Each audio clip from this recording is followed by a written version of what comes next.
هدي محمد صلى الله عليه وسلم وشر الأمور محدثاتها وكل محدثة بدعة وكل بدعة ضلالة وكل ضلالة في النار.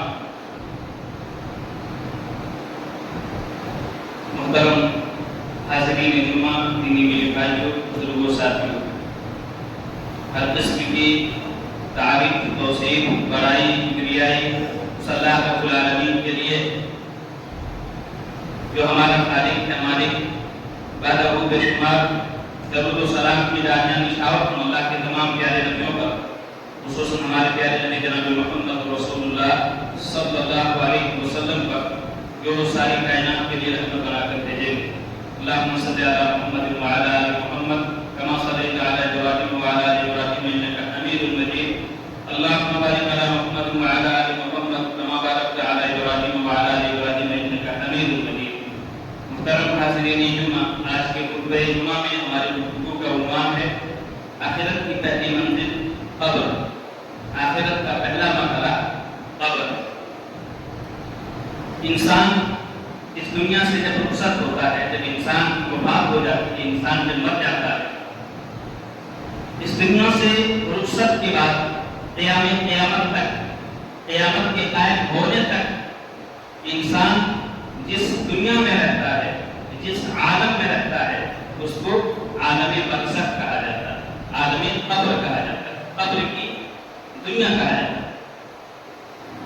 ایک انسان اس دنیا میں جو بھی کچھ عمل کرتا ہے، جو بھی عمل کرتا ہے، اچھا عمل کرتا ہے کہ برا عمل کرتا ہے، جیسے ہی عمل کرنے کے بعد انسان جب اس دنیا سے رخصت ہوتا ہے، جیسے ہی انسان کی آنکھ بند ہوتی ہے، سمجھے کہ اس کے لیے سفر آخرت شروع ہو جاتا ہے. قبر میں اس انسان کو رکھ دیا جاتا ہے اور یہیں سے، قبر ہی سے اس کی جزا سزا کا مرحلہ شروع ہو جاتا ہے. جیسے ہی آنکھ بند ہوئی، جزا سزا کا مرحلہ شروع ہو جاتا ہے. اگر وہ انسان نیک ہے تو نعمتوں کا سلسلہ قبر ہی سے شروع ہو جاتا ہے، اور اگر ایک انسان بد ہے، برا ہے، تو پھر عذابات کا سلسلہ قبر ہی سے شروع ہو جاتا ہے. اللہ رب العالمین نے اس کا تذکرہ کیا سورہ غافر کی آیت نمبر 46 کے اندر، 46 کے اندر، کہ یعرضون علیہا غدوا وعشیا ویوم تقوم الساعۃ وادخلوا آل فرعون اشد العذاب. اللہ رب العالمین نے فرعون اور آل فرعون کے تعلق سے سورہ غافر کی آیت نمبر 46 میں بیان فرمایا کہ یعرضون علیہا غدوا وعشیا، کہ ہر صبح و شام قبر میں فرعون اور آل فرعون کو آگ میں پیش کیے جاتے، جہنم کی آگ میں پیش کیے جاتے. حدیث میں آتا ہے کہ ہر انسان کو چاہے وہ کافر ہو، چاہے وہ مسلمان ہو، متقی ہو، بدکار، ہر انسان کو قبر میں اس کا ٹھکانہ دکھا دیا جاتا ہے. جیسے ہی قبر میں گیا اس کا ٹھکانہ دکھا دیا جاتا ہے. اگر وہ نیک ہے تو جنت اس کا ٹھکانہ دکھا دیا جاتا ہے، اور اگر وہ جہنم میں جانے والا ہے تو جہنم اس کا ٹھکانہ دکھا دیا جاتا ہے.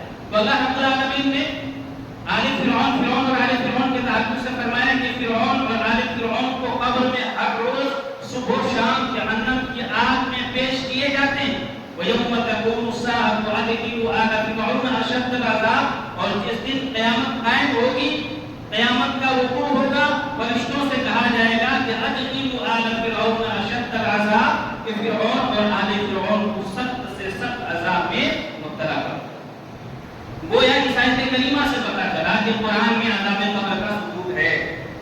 وہ لوگ جو ہر چیز کو عقل سے پرکھتے ہیں، جو عقل پرست لوگ ہیں، جن کے یہاں انکار حدیث کے جراثیم پائے جاتے ہیں، جن کے یہاں انکار حدیث کا فتنہ پایا جاتا ہے، ان کے یہاں یہ نظریہ ہے، یہ تصور ہے کہ عذاب قبر کی کوئی حقیقت نہیں، عذاب قبر کا کوئی تصور نہیں. اللہ رب العالمین نے اس آیت کریمہ میں جیسے لوگوں کی تحقیق فرمائی. آخرت میں انسان کے ساتھ جو انجام ہونے والا ہے، آخرت میں انسان کے ساتھ جو حال ہونے والا ہے، قیامت کے قائم ہونے سے پہلے قبر اس انسان کو بتا دیتی ہے کہ اس انسان کا بیڑا پار ہونے والا ہے یا وہ انسان پوری طریقے سے پھنسنے والا ہے. وہ انسان کل قیامت کے دن جنتیوں میں اس کا شمار ہوگا یا قیامت کے دن اس کا